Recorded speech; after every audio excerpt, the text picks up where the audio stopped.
ఈ మంత్రివర్గ సమావేశంలో సహచరులందరి సూచనల మేరకు ఈరోజు నిర్ణయం తీసుకోవడం జరిగింది. రైతు భరోసా కార్యక్రమంలో భాగంగా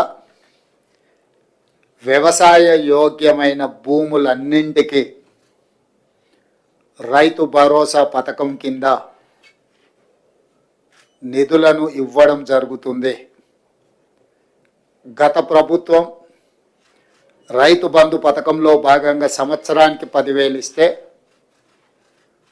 మా ప్రభుత్వం ప్రజాపాలనలో రైతులందరికీ సంవత్సరానికి 12,000 రూపాయలు ఇవ్వాలని నిర్ణయం తీసుకున్నది. అదేవిధంగా భూమి ఉన్న రైతులకు రైతు భరోసా పథకం కింద వ్యవసాయ యోగ్యమైన ప్రతి ఎకరాకు 12,000 రూపాయలు ఇస్తున్నప్పుడు తండాలలో, గూడాలలో, మారుమూల పల్లెల్లో ఉన్న భూమి లేని వ్యవసాయ రైతు కుటుంబాలు,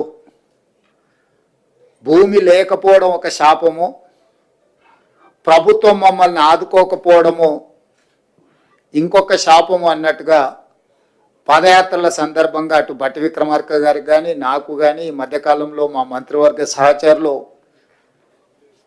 పర్యటనలకు వెళ్ళినప్పుడు దృష్టికి తీసుకురావడం జరిగింది.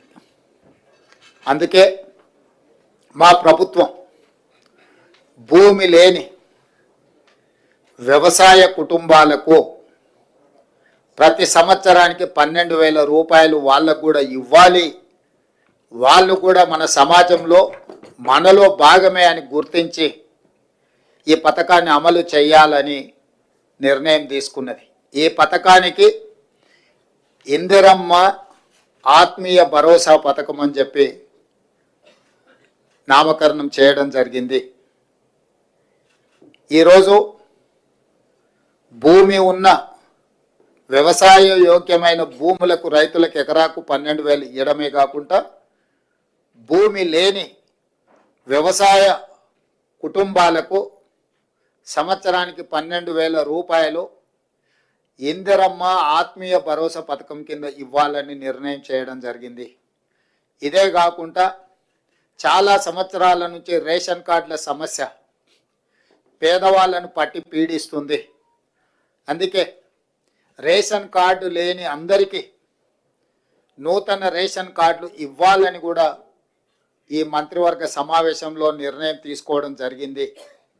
కాబట్టి ఈ అన్ని పథకాలు జనవరి 26, 2025 నుండి ప్రారంభం కాబోతున్నాయి. జనవరి 26, 2025కు ఒక ప్రత్యేకత ఉన్నది. మన రాజ్యాంగం అమలు జరిగి డాక్టర్ బాబాసాహెబ్ అంబేద్కర్ గారు మన రాజ్యాంగాన్ని ప్రసాదించి అమలు చేయబట్టి 75 సంవత్సరాలు పూర్తి చేసుకుంటున్న సందర్భంగా జనవరి 26, 2025 నుంచి పథకాలను అన్నింటిని కూడా అమలు చేయాలి అని చెప్పి మా ప్రభుత్వం నిర్ణయం తీసుకున్నది. అదేవిధంగా వ్యవసాయ యోగ్యం కాని భూములు అంటే రాళ్ళు, రప్పలు, గుట్టలు